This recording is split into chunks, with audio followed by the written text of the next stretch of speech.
First ever factory outlet Mukunda jewellery KPHB Kothapet Khammam Somajiguda Hanamkonda. నమస్తే, మీరు చూస్తున్న సుమన్ టీవీ. నేను మీ కీర్తి. ద్వాదశ రాశులకి ఏప్రిల్ 16 నుంచి 30 తారీఖు వరకు ఎలా ఉండబోతోంది తెలియజేయడానికి మనతో పాటు ప్రముఖ ఆస్ట్రాలజర్ బ్రహ్మశ్రీ నందిపట్ల శ్రీహరి శర్మ గురుగారు ఉన్నారు. నమస్తే గురుగారు. వాగర్థ విభసంపృక్తౌ వాగర్థ ప్రతిపత్తయే జగతః పితరౌ వందే పార్వతీ పరమేశ్వరౌ ఆదిత్యాయ చ సోమాయ మంగళాయ బుధాయ చ గురుశుక్ర శనిభ్యశ్చ రాహవే కేతవే నమః. శృంగేరి జగద్గురు పీఠాధిపతులకి కంచి పీఠాధిపతులకి నమస్కారములు తెలియజేసుకుంటూ కార్యక్రమాన్ని ప్రారంభిద్దాం. ఏప్రిల్ నెలలో 16వ తారీఖు నుంచి 30వ తారీఖు వరకు ద్వాదశ రాశులలో జన్మించినటువంటి వారికి ఏ విధంగా ఉండబోతుందో తెలుసుకునే ప్రయత్నం చేద్దాం. ముందుగా గమనించాల్సినటువంటిది, వీక్షించేటువంటి సుమన్ టీవీ ప్రేక్షకులు గమనించాల్సినటువంటి అంశం ఏంటంటే, చాలామంది కామెంట్స్ రూపంలో తెలియజేస్తున్నారు, చెప్పినవి కొన్ని జరుగుతున్నాయి, కొన్ని జరగట్లేవు, కారణం ఏంటి అని చెప్పి. ప్రధానంగా శాస్త్రాన్ని అనుసరించి ఎప్పుడైనా మనం వెళ్ళాలి కాబట్టి రాశి మరియు లగ్నము రెండూ ప్రధానమే. కాబట్టి ఇక్కడ ఈ యొక్క సందేహాలకన్నిటికీ కూడాను నివృత్తి చేస్తూ ఇప్పుడు క్లియర్ కట్గా ఇంకా లోతైనటువంటి విషయ పరిజ్ఞానాన్ని ప్రేక్షకులకు అందించాలనేటువంటి సదుద్దేశంతో మనం ముందుకు వెళదాం. ముఖ్యంగా అందరికీ కూడా గుర్తుపెట్టుకోండి, జన్మ లగ్నం అని ఉంటుంది, జన్మ నక్షత్రాన్ని బట్టి రాశి ఉంటుంది. కొంతమందికి date of birth, time, place తెలియవు. కాబట్టి పేరులో మొదటి అక్షరం ఏది ఉంటుందో దానిని బేస్ చేసుకొని ఆ రాశిని మనం చూసుకోవాలి. అయితే నామనక్షత్రంలో కూడా చాలామంది పొరపాటు పడుతున్నారు. కాబట్టి ఇక్కడ వాటికి సంబంధించినటువంటిది, ఉదాహరణకి శ్రీనివాస్ అనే పేరుందనుకోండి, ఏం చూస్తున్నారు? కుంభరాశి చూస్తున్నారు, కాదు, తులారాశి చూసుకోవాలి. ఇలా కాబట్టి ఎవరైనా కానీ జన్మించిన లగ్నాన్ని ఆధారంగా చేసుకొని మొట్టమొదటిగా మనం చూసుకోవాలి. జన్మ లగ్నం తెలియని వాళ్ళు కనీసం రాశి నుంచి చూసుకోవాలి. ఈ జన్మలగ్నము రాశి రెండూ తెలియనటువంటి వాళ్ళు నామ నక్షత్రం మీదుగా చూసుకోవాలనేటువంటిది విషయాన్ని ప్రేక్షకులకు తెలియజేస్తున్నాను. కాబట్టి ఈ పట్టు నుంచి మనము లగ్నాన్ని బేస్ చేసుకొని మరియు రాశిని బేస్ చేసుకునే విధంగా తెలియజేసుకునే ప్రయత్నం చేద్దాం. ముఖ్యంగా కొంతమందికి, ఉదాహరణకి ఇప్పుడు మనం మేష నుంచి మొదలు పెడుతున్నాం కాబట్టి మేషలగ్నము, ఈ మేషలగ్నము ఒక వ్యక్తికి ఉంటుందనుకుందాం. అదే మేషలగ్నంలో జన్మించినటువంటి వ్యక్తికి కన్యా రాశి, మరి ఏ రాశి ఫలాలు చూసుకోవాలి అనేటువంటి సందేహం కూడా కలుగుతుంది. కాబట్టి ఇక్కడ నివృత్తి చూస్తూ మొట్టమొదటిగా లగ్నమే ప్రధానం కాబట్టి ఎవరు ఏ లగ్నంలో జన్మించారో ఆ లగ్నాన్ని బేస్ చేసుకునే పరిహారాలు చూసుకుంటే మీకు ఖచ్చితంగా అన్నీ సరిపోతాయి. అది గుర్తుపెట్టుకోండి. లగ్నము తెలియని వాళ్ళు అప్పుడు రాశి చూసుకోవాలి. అంటే ఒకరిది మేషలగ్నం అయ్యుండి కన్యా రాశి అయితే లగ్నాన్ని మేషలగ్నంగానే ప్రధానంగా చూసుకొని ఫలితాలు బేరీజు వేసుకోవాలి. లేదు, కన్యా రాశి అనుకున్నప్పుడు లగ్నం తెలియనప్పుడు కన్యా రాశి నుంచి చూసుకుంటే 40% వరకు మ్యాచ్ అవుతాయి. లగ్నం నుంచి చూసుకుంటే 60 to 70% వరకు మనం చెప్పేటువంటి విషయాలు మ్యాచ్ అవుతాయనేటువంటి విషయాన్ని గమనించుకోగల ప్రార్థన. ఇక వివరాల్లోకి వెళ్ళినట్లయితే, ప్రధానంగా ఈ యొక్క 12 రాశిలో జన్మించినటువంటి వారికి ఏ విధంగా ఉండబోతుందో తెలుసుకునే ముందు గ్రహ సంచారం తెలుసుకుందాం. మేషంలో రవి మరియు వృషభంలో గురువు, కర్కాటకంలో కుజువు, కన్యలో కేతువు, అలాగే మీనంలో బుధ, శుక్ర, శని, రాహు గ్రహాలు. కాబట్టి చాతుర్గ్రహ కూటమి 30వ తారీఖు వరకు కూడా ఉండబోతుంది అనే విషయాన్ని గుర్తుపెట్టుకోవాలి. గురుగారు, ఏప్రిల్ 16 నుంచి 30 తారీఖు వరకు సింహరాశిలో జన్మించిన వారికి ఎలా ఉంటుందో తెలియజేస్తారా? ద్వాదశ రాశులలో భాగంగా సింహరాశి మరియు లేదా సింహ లగ్నంలో జన్మించినటువంటి వారికి 16వ తారీఖు నుంచి 30వ తారీఖు వరకు ఏప్రిల్ నెలలో ఏ విధంగా ఉండబోతుందో తెలుసుకునే ప్రయత్నం చేద్దాం. ముఖ్యంగా ఈ యొక్క సింహరాశిలో జన్మించినటువంటి వారికి గృహ మార్పు కలగబోతుంది, లేదా ఇంట్లో కంటే బయట ఎక్కువగా ఉండాల్సినటువంటి పరిస్థితి, దూర ప్రాంత ప్రయాణాలని సూచిస్తుంది. అలాగే ఆస్తిపాస్తులకు సంబంధించినటువంటి వివాదాలు వచ్చే అవకాశం కూడా గోచరమవుతుంది. ఈ యొక్క సింహరాశిలో జన్మించినటువంటి వారికి ప్రధానంగా బాధ్యతలు కూడా పెరుగుతాయి. నిర్వహించాల్సినటువంటి కర్తవ్యము మీ ముందు ఉండడం ద్వారా అనేక కష్టాలు పడాల్సినటువంటి పరిస్థితి గోచరమవుతుందని చెప్పవచ్చు. ముఖ్యంగా ఈ యొక్క సింహలగ్నము లేదా సింహరాశిలో జన్మించినటువంటి విద్యార్థులు విదేశీయానము, విదేశీ విద్యకు సంబంధించినటువంటి ప్రయత్నాలలో విజయాన్ని పొందుతారు. అనుకూలమైనటువంటి మీరు కోరుకున్నటువంటి విద్యా సంస్థల్లో ప్రవేశం లభించే అవకాశము గోచరమవుతుంది.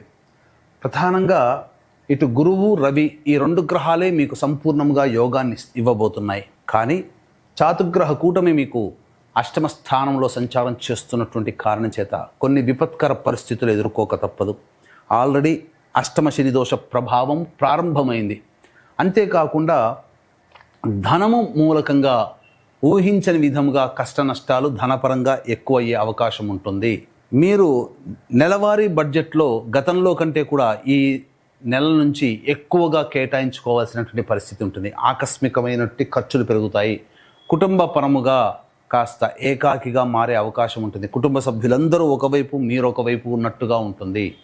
ఏ పని చేయాలన్నా ఆందోళనతో కూడుకున్నటువంటి జీవితం వల్ల ఉత్సాహం అనేది తగ్గి ఉంటుంది. కాబట్టి జాగ్రత్తలు పాటించండి. సింహ లగ్నము లేదా సింహ రాశిలో జన్మించినటువంటి వాళ్ళు ఒక్కసారి గుర్తు తెచ్చుకోండి. 2006 నుంచి 2009 మధ్య కాలంలో జీవితం ఎలా గడిచింది, అలాగే కొంత ఇబ్బందికర పరిస్థితులు మళ్ళీ కొంత పునరావృతమయ్యే అవకాశం ఉంటుంది. కాబట్టి జాగ్రత్తలు పాటించండి. ముఖ్యంగా కుటుంబ పరముగా ధనపరముగా మీరు జాగ్రత్తలు పాటించక తప్పదు. చేదుగా ఉంటుంది, నిజం ఎప్పుడు చేదుగా ఉంటుంది, కానీ అంగీకరించక తప్పదు అనే విషయాన్ని గుర్తుపెట్టుకోవాలి. ఇక వృత్తి ఉద్యోగము వ్యాపారము రంగంలో ఉన్నటువంటి వాళ్ళు ఉన్నటువంటి వాటిని మీరు నడిపించుకుంటూ ఉంటే, చేస్తున్న ఉద్యోగంలోనే చేస్తున్న వ్యాపారాన్నే కంటిన్యూ చేసుకుంటే చాలా మేలు. అనవసరమైనటువంటి విషయాలకి మనస్సు చికాకు పెట్టుకొని, అలాగే సెల్ఫ్ రెస్పెక్ట్ లేదు కదా అనే భావంతో వేరే ఉద్యోగం మారినా, వేరే వ్యాపార ప్రయత్నాలు చేసినా, వ్యాపార విస్తరణ చేసినా గ్రహాలు అనుకూలంగా లేని కారణం చేత కష్టాలు నష్టాలు ఎక్కువగా పడాల్సినటువంటి పరిస్థితి. కాబట్టి ఆ లౌక్యాన్ని ప్రదర్శిస్తూ ఉన్న చోటనే మీరు కంటిన్యూ అయిపోండి, అన్ని విధాలుగా బాగుంటుంది. ఇక ప్రధానంగా చూసుకున్నట్లయితే వివాహపరముగా ఇబ్బందులు ఎదుర్కొనేటువంటి వాళ్ళు కాస్త గట్టిగా ప్రయత్నం చేయాల్సినటువంటి పరిస్థితి. అన్ని విధాలుగా నీరు కార్చే అవకాశం గోచరమవుతుంది. ముఖ్యంగా ఈ వాహనాన్ని నడిపేటప్పుడు ఈ 15 రోజుల పాటు జాగ్రత్తలు పాటించండి. తల్లిగారి ఆరోగ్యం పట్ల శ్రద్ధ వహించాల్సినటువంటి పరిస్థితి సంతోషకరంగా ఉండదు. కాబట్టి మీరు వాస్తవాన్ని తెలుసుకొని వాస్తవంలో ప్రయాణించండి. ఊహల్లో విహరించకండి. ఎవరు చెప్పినా నమ్మకండి. జీవితం ఈ సింహ లగ్నము లేదా సింహ రాశిలో జన్మించినటువంటి వారికి కాస్త ఇబ్బందికరంగా ఉంటుంది, అంగీకరించక తప్పదు. ఇంత విధాలుగా ఉన్న దైవానుగ్రహం తోడైతే సలసల భగభగమ మండేటువంటి ఎండలో ఉన్న వాడికి చల్లటి గాలి తగిలితే ఎంత హాయిగా ఉంటుందో, దైవానుగ్రహాన్ని తోడైతే ఈ సింహరాశి మరియు సింహ లగ్నంలో జన్మించినటువంటి వారికి అంత ప్రశాంతత కలుగుతుంది. కాబట్టి ఇట్టి దైవానుగ్రహం అందరికీ అందించాలనేటువంటి ఒక సదుద్దేశంతో కాశీ విశ్వేశ్వరుని యొక్క ఆజ్ఞ మేర 18వ తారీఖు రోజున కాశీ క్షేత్రములో మీ యొక్క సంకల్పం నెరవేరాలి.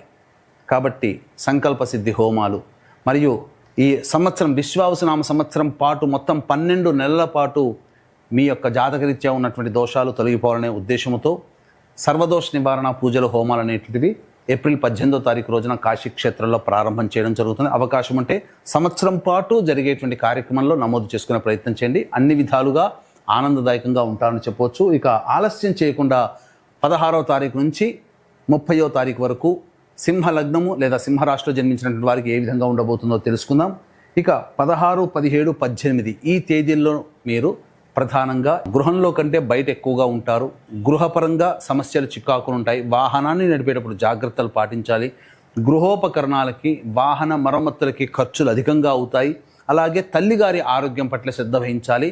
కాస్త చికాకుతో కూడుకున్నటువంటిది పరిస్థితి ఉంటుందని చెప్పవచ్చు. ఇక 19, 20వ తారీఖుల్లో మీ ఆరోగ్యం పట్ల శ్రద్ధ వహించాలి. అనారోగ్యం చేసే అవకాశం ఉంటుంది. కాబట్టి తీసుకునే ఫుడ్ కానీ లేదా ఇతరత్ర వ్యవహారాల్లో మీరు జాగ్రత్త పాటించండి. 22, 21 తారీఖుల్లో 23, 24 ఈ 4 రోజుల్లో ఆనందకరమైనటువంటి జీవితాన్ని పొందుతారు. గతంలో ఉన్నటువంటి సమస్యల నుంచి కాస్త ప్రశాంతతని పొందుతారు. ధనపరమైనటువంటి సమస్యల్ని తీర్చుకుంటారు. రాని బాకీలు వసూలవుతాయి.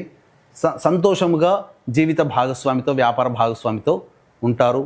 అలాగే కోల్పోయినటువంటి ప్రేమ ఆప్యాయతల్ని తిరిగి కుటుంబ సభ్యులతో పొందుతారని చెప్పవచ్చు.